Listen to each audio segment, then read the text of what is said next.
ஆண்டவரும் இரட்சகருமான இயேசு கிறிஸ்துவின்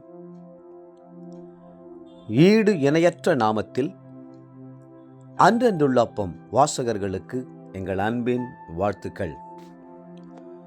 2025 ஆண்டு பிப்ரவரி மாதம் 10ஆம் தேதி திங்கட்கிழமைக்குரிய தின தியானம். இன்றைய தலைப்பு தேடுங்கள். மத்தேயு 7:7 சொல்லுகிறது, தேடுங்கள் அப்பொழுது கண்டடைவீர்கள். தேடுங்கள் கண்டடைவீர்கள் என்பது கர்த்தர் நமக்கு கொடுத்திருக்கும் வாக்குத்தத்தமாய் இருக்கிறது. உண்மையாய் கர்த்தரை தேடுகிறவர்கள் ஆவியாயும் உண்மையாயும் இருக்கிற கர்த்தரை கண்டுகொள்ளுகிறார்கள். அவருடைய அன்பையும் கிருபையும் கண்டுகொள்ளுகிறார்கள். அவருடைய பிரசன்னத்திலே மகிழ்ந்து களி கூறுகிறார்கள். நம்முடைய தேசத்தில் பல நூற்றுக்கணக்கான மதங்கள் இருக்கின்றன. விக்கிரகங்களை வணங்கும் நம் இந்திய ஜனங்கள் அவற்றின் மீது பக்தியுள்ளவர்களாய் இருக்கிறார்கள். ஒவ்வொருவரும் இறைவனை தேடுகிறார்கள். புண்ணிய ஸ்தலங்களுக்கு சென்று வருகிறார்கள். புனித யாத்திரை சென்று நதியிலே குளித்து பல ஆயிரம் ஸ்லோகங்களை சொல்லி கடவுளை தேடுகிறார்கள். சிலர் மலைகளுக்கும் குகைகளுக்கும் சென்று பல நாட்கள் தவம் இருந்து சரீரத்தை ஒடுக்கி கடவுளை தேடுகிறார்கள். ஆனால் உண்மையான கடவுள் எங்கே இருக்கிறார் என்பது இவர்களுக்கு தெரிவதில்லை. ஒரு முறை ஒரு செல்வந்தன் வங்கியிலிருந்து பணம் எடுத்துக்கொண்டு வருவதை கண்ட திருடன் ஒருவன் பணத்தை அபகரிக்க எண்ணி அவரை பின்தொடர்ந்து கொண்டே வந்தான். அவர் ஒரு ரயிலில் ஏறி பிரயாணம் செய்ய முற்பட்டதும் அவனும் நல்லவனைப் போல நடித்து அதே பெட்டியில் ஏறிக்கொண்டான்.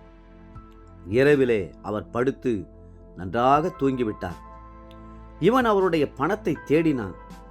முழு இரவும் தேடியும் அவனால் பணத்தை கண்டுபிடிக்கவே முடியவில்லை. காலையில் ஆச்சரியத்துடன் அவரை பார்த்து, ஐயா, மன்னித்துக் கொள்ளுங்கள், நான் ஒரு திருடன் தான்.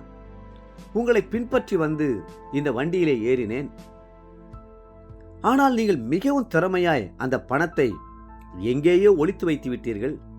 இனி உங்களுடைய பணம் எனக்கு வேண்டாம். ஆனாலும் அதை நீங்கள் எங்கே மறைத்து வைத்திருக்கிறீர்கள் என்று அறிய ஆசைப்படுகிறேன் என்று கேட்டான்.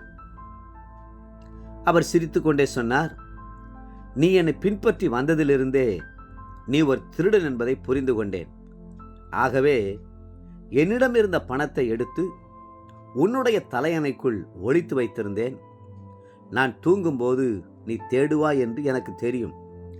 நீ என்னிடம் தேடினாய், ஆனால் உன்னிடம் நீ தேடவில்லை. அது உன் தலையணையின் கீழ்தான் இருந்தது என்றார்.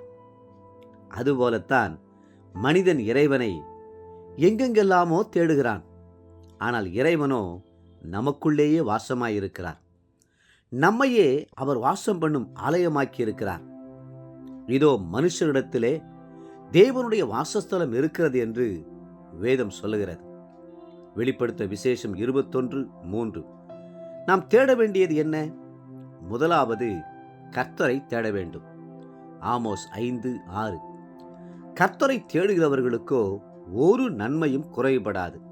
34ஆம் சங்கீதம் 10ஆம் வசனம். தேவ பிள்ளைகளே, அதிகாலையில் அவருடைய முகத்தை தேடுங்கள். அவருடைய பிரசன்னத்தை வாஞ்சியுங்கள். வேத புத்தகத்தை வாசிக்கும் போதெல்லாம் அதிலே அவரை சந்திக்கும்படி தேடுங்கள். அவருடைய சமூகத்தை தேடுங்கள். 105ஆம் சங்கீதம் 4ஆம் வசனம்.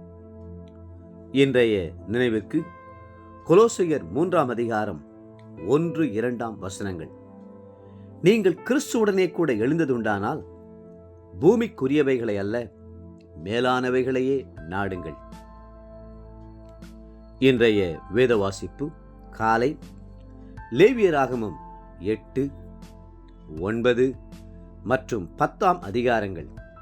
மாலை மத்தேயு 25ஆம் அதிகாரம் 31 46ஆம் வசனம் முடிய. அன்புக்குரிய அன்றன்றுள்ள வாசகர்களே, மீண்டும் உங்களை வாழ்த்துகிறோம். கர்த்தரை நித்தமும் தேடுங்கள். கர்த்ததாமே உங்களை ஆசீர்வதித்து மென்மேலும் உயர்த்துவாராக. ஆமென்.